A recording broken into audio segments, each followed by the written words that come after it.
Welcome to Vault-19. The sea is calm, but deep beneath the Arctic waters a silent shadow moves, 400 feet of steel carrying the deadliest secret of the Cold War. Her name is K-19, and tonight she's counting down her final 3 hours. The year is 1961. The Soviet Union rules half the world with fear and ambition.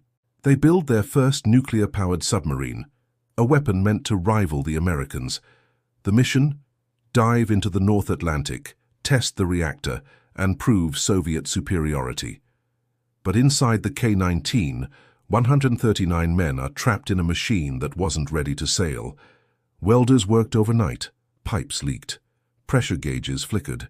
Even the crew whispered a nickname: Hiroshima. At first everything seems routine. Orders are crisp, the ocean hums. But at 4:07 a.m. a sharp alarm breaks the silence. The temperature in reactor number 8 is rising, fast.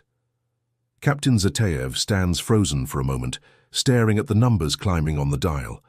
320 degree, 400 degree, 500 degree. The cooling system, the only thing keeping the nuclear core stable, has failed. Inside the narrow corridors, the smell of metal and oil thickens. The Geiger counter begins to click softly, then louder, like a clock ticking toward disaster. The men know what that sound means: radiation, death. Zatayev calls his officers. Prepare to dive deeper. We hold position. We fix it.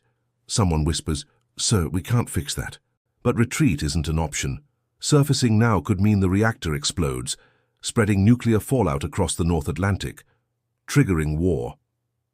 The captain stares at his crew, 20-year-old sailors, engineers, fathers, sons.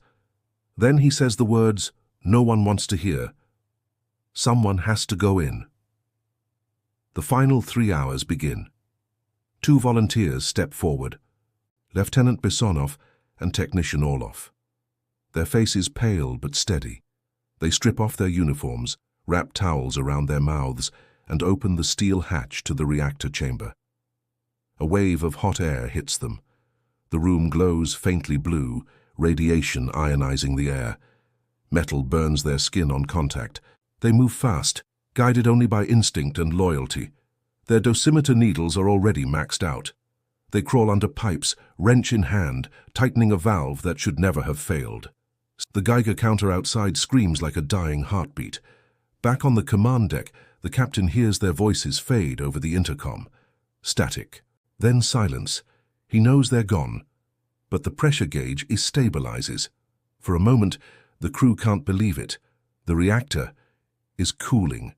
They've done it. They've stopped the meltdown. But no one cheers, because they all know the price has been paid. Minutes pass, then hours. The submarine surfaces. The crew gasps for fresh air, their skin pale, their eyes empty. Those who entered the reactor room collapse on the deck, vomiting, shaking, their hair falling out in clumps. They're taken to sickbay. None of them will live more than a few days. Captain Zatayev stands alone at the bow, staring into the grey horizon. His face is calm, but his eyes hollow.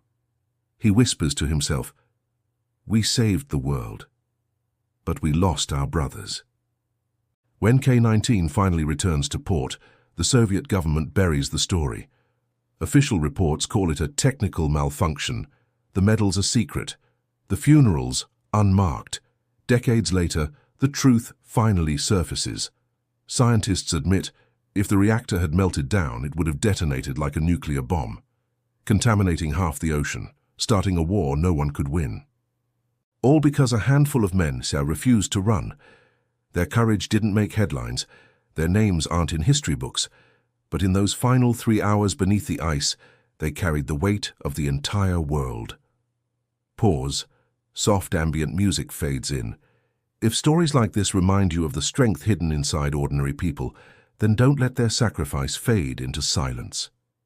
Hit that subscribe button, because here on Vault-19 we remember the moments the world tried to forget, where courage meets catastrophe and history whispers in the dark. This was the final 3 hours of K-19.